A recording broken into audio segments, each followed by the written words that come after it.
एक breaking news. Operation टायगरच्या पार्श्वभूमीवर ठाकरेंच्या शिवसेनेनं उद्या संसदीय पक्षाची बैठक बोलावलेली आहे आणि उद्या सकाळी 11 वाजता बैठकीला हजर राहण्याचा व्हिप सुद्धा पक्षातर्फे बजावण्यात आला. तसंच फुटीर गटाला कायद्याच्या कचाट्यात अडकवण्याचा ठाकरे गटाचा प्लॅन आहे आणि व्हिप पाठवल्यानंतर बैठकीला अनुपस्थित राहिले तर पक्षाकडून शिस्तभंगाची कारवाई सुद्धा केली जाणार आहे. विधिमंडळाचे माजी सचिव अनंत कळसे यांनी या संदर्भात पुढे कायदेशीररित्या काय होऊ शकतं या संदर्भात सविस्तर विश्लेषण केलं.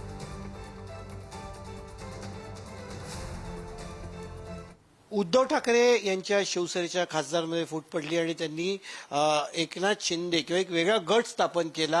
हे नक्की विषय काय आहेत, तांत्रिक बाजू काय आहेत, कशा पद्धतीने पुढच्या गोष्टी होऊ शकतील. आपल्यासोबत अनंत कळसे आहेत, महाराष्ट्राच्या विधिमंडळाचे माजी प्रधान सचिव. सर, गट स्थापन झाल्यानंतर हा गट कुठल्या राजकीय पक्षात विलीन होतो की या गटाला काही नाव द्यावं लागेल, त्याला एक वेगळं अस्तित्व द्यावं लागेल, नंतर पुढची प्रक्रिया?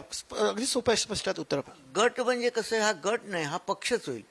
जो एक वेगळा राजकीय पक्ष, त्याला नाव द्यावं लागेल आणि पक्षाचं झालं, अस्तित्व झालं, नाव दिलं आणि त्याला कमिशनची मान्यता सुद्धा घ्यावी लागेल. माझ्या माहितीप्रमाणे कमिशनची एकदा त्या गटाला किंवा त्या पक्षाला, गट योग्य नाही, पक्षाला मान्यता मिळाली की त्या पक्षाने मग दुसऱ्या एखाद्या राजकीय पक्षामध्ये विलीन होण्याची प्रक्रिया करावी. दुर्दैवाने मला असं म्हणावं लागतं न्यायाधीशाबद्दल, आपल्या ज्युडिशरीबद्दल संपूर्ण आदर राखून, की 4 वर्षापासून आपलं शिवसेनेचं प्रकरण हे माननीय सर्वोच्च न्यायालयामध्ये प्रलंबित आहे.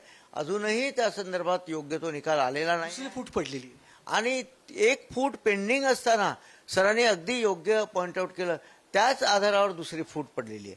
आता हे मी याला एक मॉकरी ऑफ डेमोक्रेटिक प्रोसेस असं एक मी म्हणजे अनफॉर्च्युनेटली असं मला म्हणावं वाटतं. हा एक लोकशाहीची थट्टा आहे, त्या अँटी डिफेक्शन लॉची थट्टा आहे. त्या अँटी डिफेक्शन लॉचं इंटरप्रिटेशन माननीय सर्वोच्च न्यायालयाने करणं अपेक्षित आहे. स्प्लिट म्हणजे काय, मर्जर म्हणजे काय, स्पष्टता नाहीये तुम्ही एकंदरीत त्याच्यामध्ये. पण सर, एक थोडक्यात उत्तर की ही सगळी जी आता घटना घडली खासदारांच्या बाबतीत, मार्ग सुकर आहे, प्रक्रिया सोपी आहे की याच्या पुढे याची कायदेशीर प्रक्रिया सुरूच राहील पुढची फूट पडेपर्यंत? नाही, आता असं आहे की 1 फूट पेंडिंग असताना, त्याच्यावर डिसिजन पेंडिंग असताना दुसरी फूट आता पडलेली आहे. त्यामुळे आता हा पक्ष, आता हे सुकर म्हणजे त्याचं इंटरप्रिटेशन झालं पाहिजे.